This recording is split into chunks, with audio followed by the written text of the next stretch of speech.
Debates on politics and public policy are hardly friendly in Pakistan. They are tense, they are personal, and they mostly end up in sharp disagreements. Chances are, whenever you will have these discussions, you will never get a full picture of the issue at hand. And this is something we often see at our homes, in our offices, and of course on social media. When you observe things closely, you notice that the disagreements are rarely about facts. They're about the lens through which a person views them. And it also depends on their political affiliation, their relationship with the establishment, and their overall understanding of the issue. And this is partly responsible for the confusion about what's happening in Kashmir, among others. And it is why people struggle to get a full picture without their biases and preconceived notions. So, since the beginning of June, a number of lives have been lost in Kashmir. Both civilians and law enforcement personnel have lost their lives. Mobile and internet services are down across large parts of the region. Banks are shut for like weeks now, and protests are now prohibited under the anti-terrorism laws. And as always, there are two extreme positions doing rounds. One say that every demand by the action committee is 100% justified, and we have a state narrative. They look at the whole protest through a lens of suspicion. To begin with, let's talk about violence. Violence is wrong. Firing on unarmed people cannot be justified at all. It is wrong when India does it in Srinagar, and it is exactly as wrong when Pakistan does it in Rawalpindi or in Mirpur. I mean, you cannot spend 70 years building an international human rights case against India on behalf of Kashmiris and then start shooting at Kashmiris on your own side of the line of control. There cannot be any justification for that. But the same principles applies to protesting parties as well. I mean, taking a security post cannot be justified. Throwing police officers off the hill is basically a criminal behavior. And burning vehicles is wrong, and firing on police is just as wrong. Because you see, a rights movement that starts shooting at the start loses its legitimacy in the eye of the state. By resorting to violence, you make things easy for a state like Pakistan.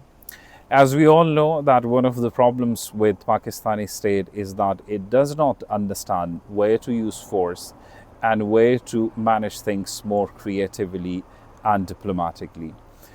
It is sad that Pakistan as a state has a pattern of viewing every situation through one lens, which is security. We have seen the consequences of this across Pakistan.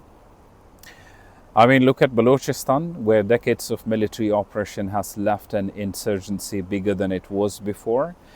And then at the same time, the situation in KP tells a similar story where force has been repeatedly used to address problems. But we see that none of that is leading up to a solution. And despite all of that, the state seems in no mood to learn and set a new course of dealing with national problems. There is no doubt that the state has played a terrible role in all of this, but to understand the issue better, we need to see which demands by the Kashmiris are practical and which are not. The charter that first came forward was almost entirely practical and economic. I mean, subsidized wheat, electricity at a production cost, and a share in the benefits of projects like Mangla and Nelam and Jhelum. Now, these are basic things. In other words, they were from everyday life. But then time passed, things got worse, the list kept growing, and today it stands at 38 points, taking in governance, perks, and representation. Now, to understand it better, I have grouped these issues into three categories. One, grievances that are entirely genuine but not specific to Kashmir. Two, the demands that are unfair. And three, the demands which are practical and which the state must listen to. Now, let us talk about the economic and overall welfare demands by the people of Kashmir. The price of wheat, fuel, roads, hospitals, jobs, and educated young people holding a degree but no jobs. Now, these are the grievances which are real, and there should be no argument about them at all. But we must also understand that these are not just Kashmir problems. These are problems with every federating unit of Pakistan. There's not a single region where these issues do not exist. I mean, go to Gilgit-Baltistan, you will find exactly the same list. I'm saying this because I walked inside that government and faced these demands on a daily basis. It is the same complaint when you go to interior Sindh, the same in South Punjab, the same in KP, Fatah. Every peripheral region in this country makes this argument, and the argument is actually fair. So I believe that while these issues are important, they are national, the remedy has to be national, not regional. Because a subsidy given under the pressure of a shutdown does not fix anything structural. All it does is teach every other region a lesson that shut down a city and you will be hurt and you will be given what you want. Now let's talk about the second issue, which is electricity. This is the demand I disagree with. So the argument goes like this. Mangla is here, Neelam Jhelum is here, the water is ours, the land was ours, our village is submerged, so we should get power at production cost or close to something for free. Now, part of that argument is entirely correct. There is absolutely no doubt that displacement compensation for the people of Mangla remains a scandal to this day. And the region's water charges have been stuck for years, and federal government has been inefficient with that.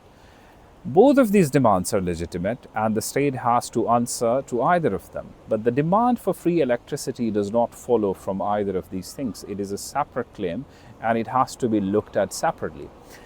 The reason is that these projects were not built with local money. They were financed nationally, led by the federal government, and it is the taxpayer across Pakistan who paid for these projects. So you cannot put the cost of construction on the entire country and keep the benefits inside one region. The state cannot justify this preferential treatment. And this can have a domino effect too. Now imagine businesses in Karachi, the port is in Karachi, so why should the people and businesses of Karachi keep paying customs and tariffs? The coal is in Thar, so Sindh should get electricity for free. And the gas comes from Balochistan, so Balochistan should pay nothing. Things do not work like that. So my position is that negotiate the subsidies properly by all means.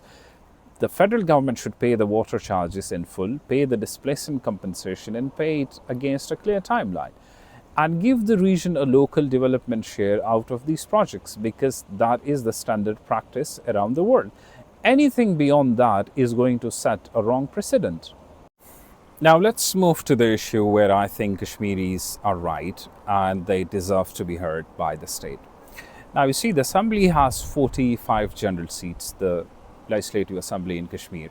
33 of them belong to the people living inside Azad Kashmir, and the remaining 12 are reserved for refugees who came from Indian administered Kashmir and now settled in cities like Lahore, Rawalpindi, Sialkot, Jhelum, etc. So those 12 constituencies hold roughly 439,000 registered voters against a total electorate of more than 4 million. Pakistan's constitutional position on this issue is that Azad Kashmir represents the whole of the former princely state, not only the past currently under its administration.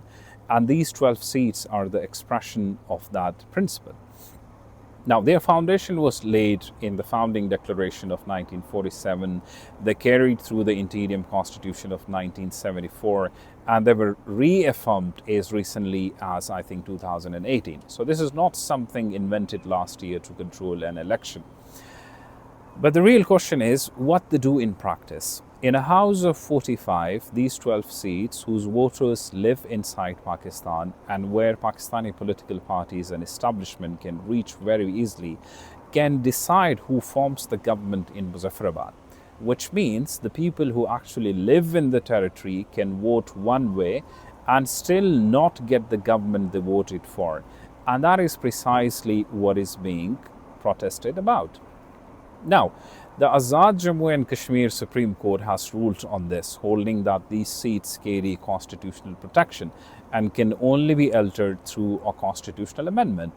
Legally, that is entirely correct. As a lawyer myself, I concur with the court's view and finding that a constitutional amendment is a serious act, not something to be decided or pressured out of the government.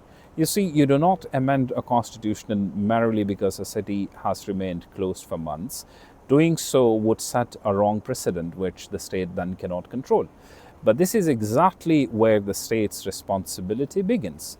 If constitutional change is the only legitimate route, the state's job is to open that route, not to hide behind its procedural obstacles and create further issues. There are few options, and the movement itself put those options on the table in writing. The first was the symbolic refuge representation to be retained until the Kashmir dispute is settled. The second was that these 12 assembly seats be converted into 4 seats on the council. This can actually work. One, reduce the number of seats over a defined transition period and write that reduction into a text of amendment itself, so a future government cannot quietly undo it. Two, convert them into observer or a council representation, so the refuge voices stay within the constitutional ambit, the constitutional structure, but no longer carries a vote over the formation or the end of a government in Azad Kashmir. So all these options are available to a new assembly, and the important thing is that not one of them requires the state to give up on the principal position on the Kashmir dispute, which has been the main insecurity of the state. And then there is a demand that nobody argues against, and this is true for the rest of Pakistan too: the size of the government and the perks attached to the people associated with that government. You see, a territory of roughly 4.5 million people with a total budget of around 310 billion, I believe, does not need the number of ministries, the vehicles, plots, protocol which currently exist. So if the state wants to show good faith at a zero constitutional or executive cost, this is one thing it could do tomorrow, because it costs the federation nothing. It changes no legal position on Kashmir, and it is a direct answer to the criticism that the local elites are basically not doing a public function but helping themselves. And the fact that it's still not happened tells you one thing, that the gap here is not of the capacity, it's of indifference and lack of political will.